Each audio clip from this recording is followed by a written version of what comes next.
প্রিয় দর্শক, আমাদের স্বরাষ্ট্রমন্ত্রী সালাউদ্দিন আহমেদ তিনি আজকে বলেছেন একটা সাংবাদিকদের একটা প্রশ্নের জবাব দিতে যে বলেছেন যে আওয়ামী লীগ নামে কোনো সংগঠন নেই।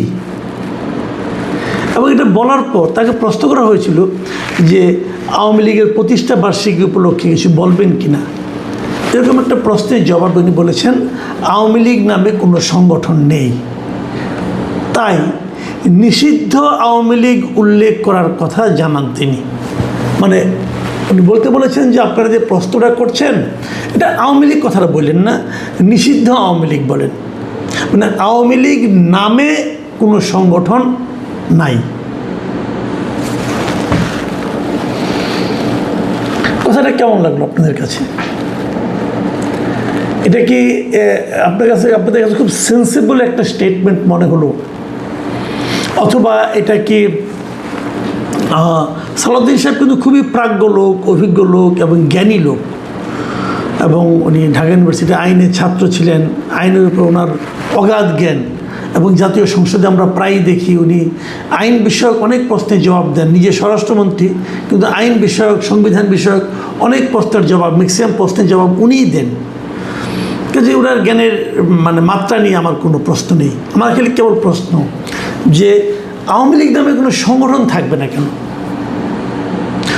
ধরেন একজন লোকের নাম, মনে করেন আবুল, ধরা যাক আবুল সাহেব একটা খুনের আসামি। এখন আমি যদি বলি যে আবুল সাহেবের যে খুনের মামলা হচ্ছে এটা কী হবে, উনি বলেন আবুল নামে কোনো লোক নাই, বলেন যে অভিযুক্ত আবুল, অথবা বলেন খুনের আসামি আবুল। ভাই এটা তো হলো না, নাম তো চেঞ্জ হবে না।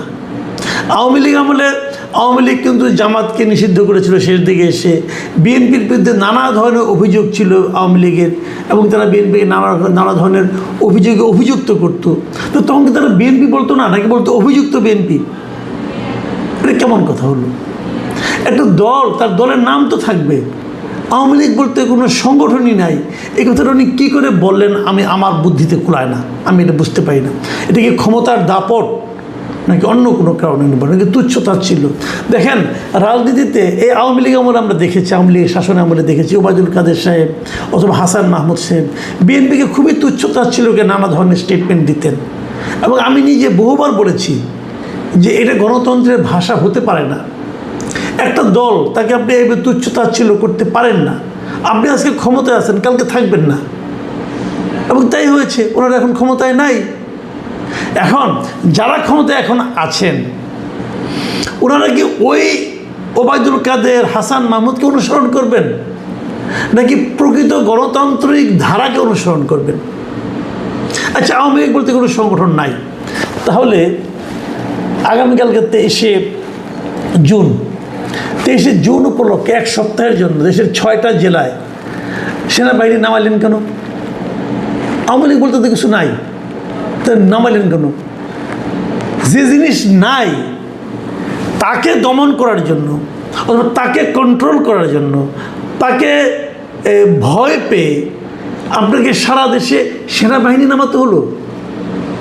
এবং এর আগে পুলিশের বিভিন্ন বিভাগ কি করবে না করবে, কতশো পুলিশ ঢাকা শহরে থাকবে, ডিটেল কাহিনীও তো আমরা গত কয়েকদিন ধরে শুনে আসছি। কেন?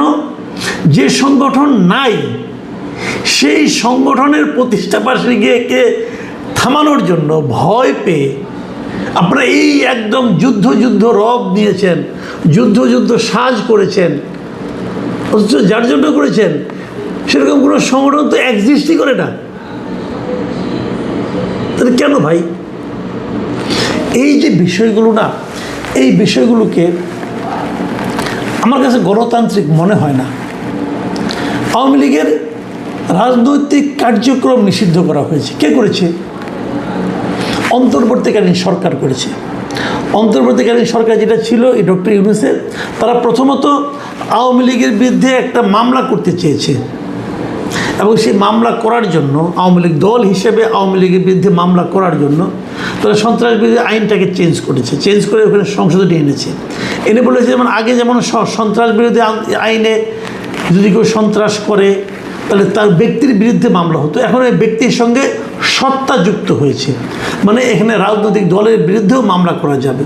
তো ঠিক আছে, সেই রাজনৈতিক দলের বিরুদ্ধে মামলা, আওয়ামী লীগের বিরুদ্ধে একটা মামলা তারা করবে আইসিটিতে, মানে ইন্টারন্যাশনাল ক্রাইম ট্রাইব্যুনালে তারা এটা করবে। ওকে করেন ভাই, কোনো সমস্যা নাই। তার সঙ্গে আপনি একটা যুক্ত করেছেন যে যতদিন এই আদালতে মামলাটা শেষ না হয় ততদিন পর্যন্ত আওয়ামী লীগের কোনো রাজনৈতিক কর্মকাণ্ড আওয়ামী লীগ চালাতে পারবে না, স্থগিত থাকবে।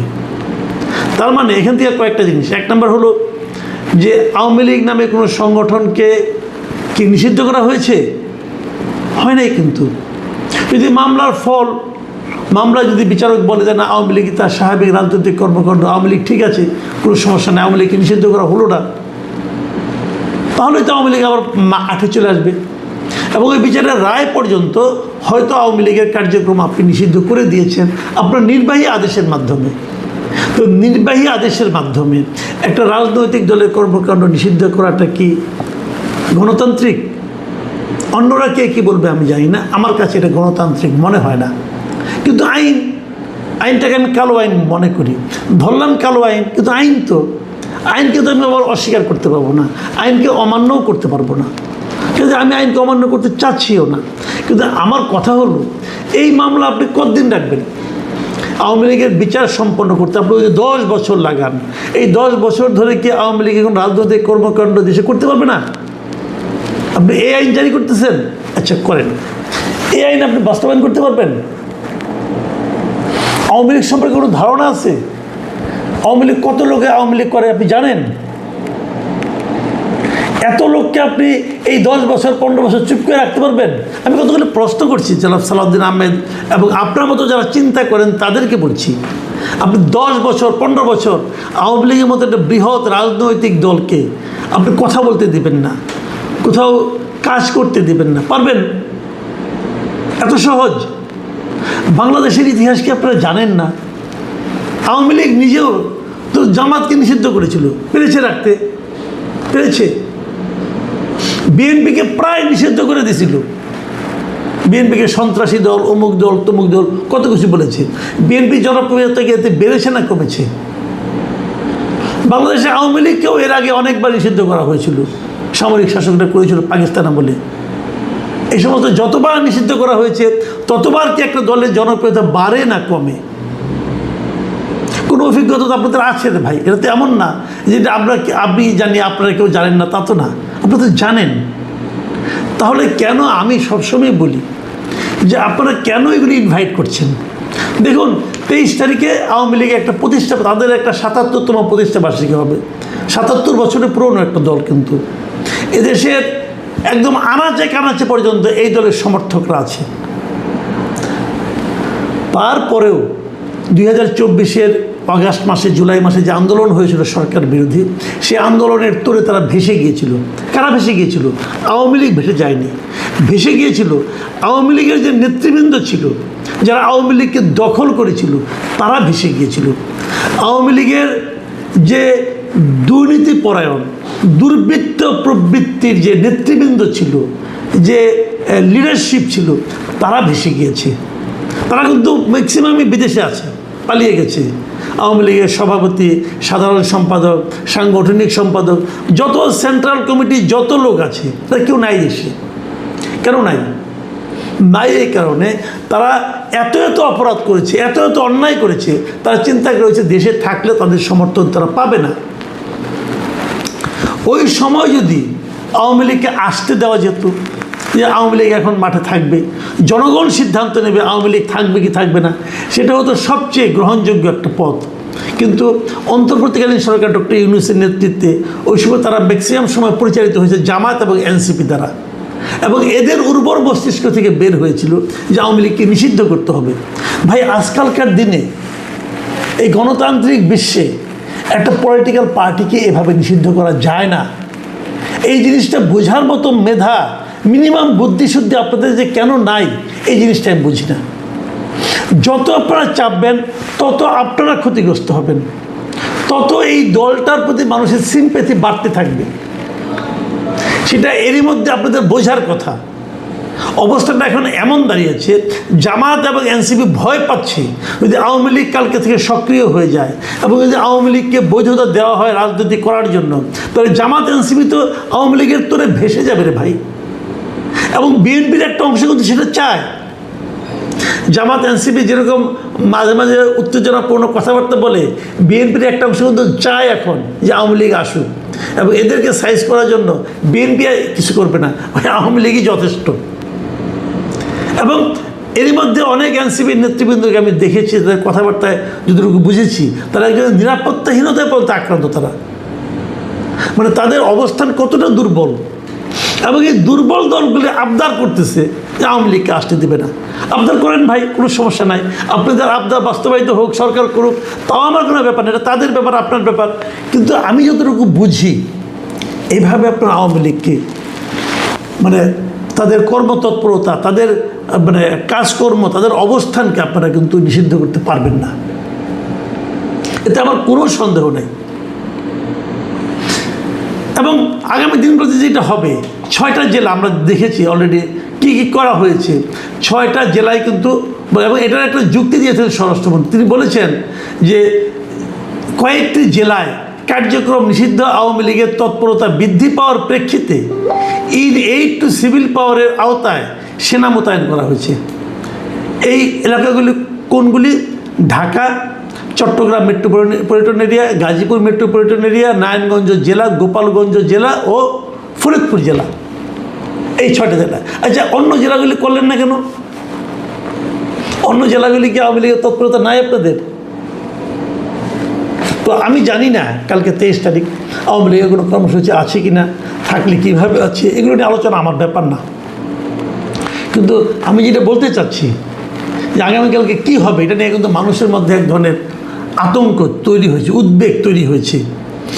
এই উদ্বেগটা তৈরি হতোই না যদি নাকি বিষয়টাকে ইজিভাবে না হতো। এখন তারা করবে, এরা ফেরাবে, লাভটা কী হবে? দুই দলে মারামারি হবে, সারা দেশে একটা অস্থিরতা তৈরি হবে।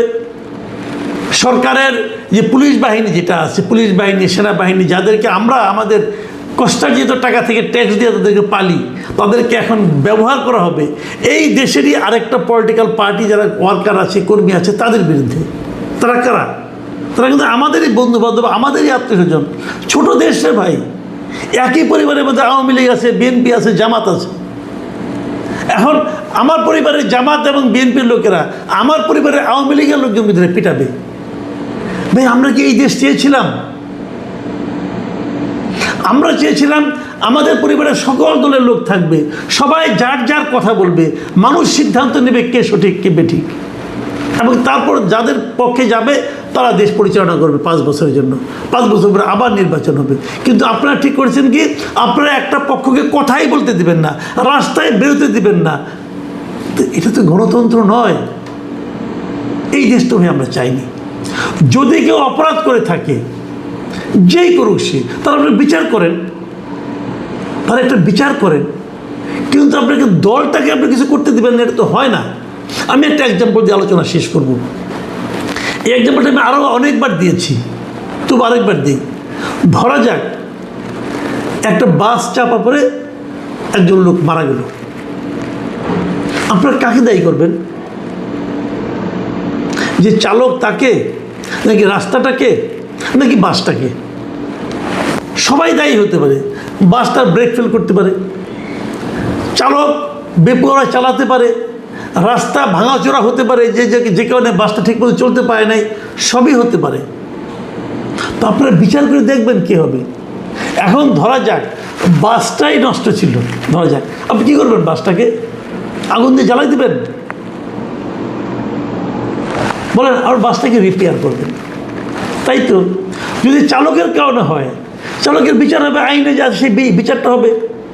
যদি রাস্তাটার কারণে হয়, এই রাস্তা যার ঠিক করে রাখার কথা ছিল তার বিচার করবেন যে তুমি কেন রাস্তাটা ঠিক করে রাখো নাই। কিন্তু এখন এদের ভাব দেখে মনে হচ্ছে এরা বাসটাকে পুরাই দিতে চায়।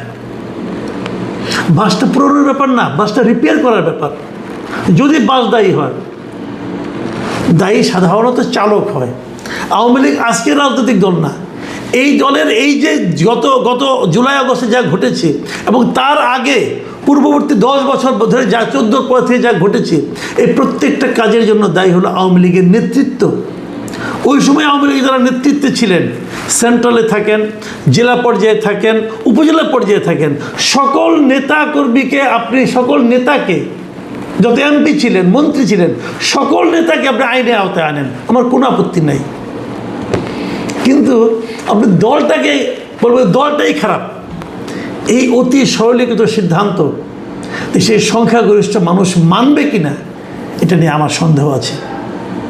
প্রিয় দর্শক, আমরা আসলে সংঘাত চাই না, আমরা শান্তি চাই, আমরা দেশটার উন্নতি চাই, এবং সংঘাত সবসময় উন্নতির বিপরীতে অবস্থান করে। প্রিয় দর্শক, এখন এ পর্যন্তই।